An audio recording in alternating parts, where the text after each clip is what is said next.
17 મહાનગરપાલિકામાં 33 જિલ્લાઓના તમામ તાલુકા નગરપાલિકાઓમાં ગામોમાં એક સાથે આ કાર્યક્રમોનું આયોજન કરવામાં આવશે. દરેક જિલ્લા કક્ષાએ કલેક્ટરશ્રીની અધ્યક્ષતામાં અને મહાનગરપાલિકામાં મ્યુનિસિપલ કમિશનરશ્રીની અધ્યક્ષતામાં સમિતિઓ કાર્યરત છે.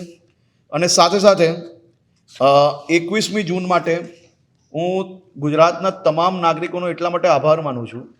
આજે 12મા આંતરરાષ્ટ્રીય યોગ દિવસની ઉજવણી પ્રસંગે કમસે કમ 5000 જેટલી સમિતિઓ ગામડાની હોય, તાલુકાઓની હોય કે પછી સમાજની હોય, એ યોગ દિવસની ઉજવણી માટે જે સમિતિઓ લોકોએ બનાવી છે તે જ સ્પષ્ટ કરે છે કે યોગા આજના સમયનો હેલ્ધી એજિંગ માટે સૌથી ઉપયોગી સાબિત થઈ રહ્યું છે. અને આપણે 2 દિવસ પહેલાંના દ્રશ્ય જોયા.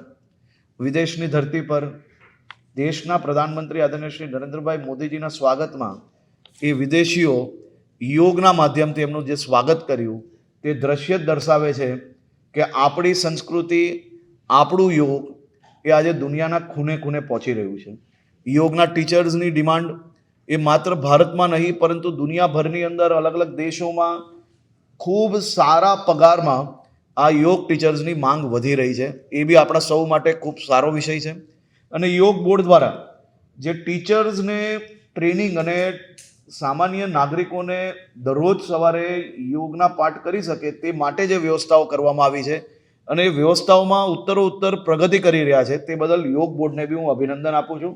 ખૂબ સારી કામગીરી થઈ રહી છે અને અમારા ચેરમેનશ્રીને ખાસ અભિનંદન આપું છું. ખૂબ સારો પ્રયાસ કરે છે, એમની આખી ટીમ સારો પ્રયાસ કરે છે અને આવનારા દિવસોમાં પ્રયાસ હજી વધુ નીચે સુધી પહોંચાડવા માટે યોગ બોર્ડ દ્વારા કામગીરી કરવામાં આવશે. માનસામાં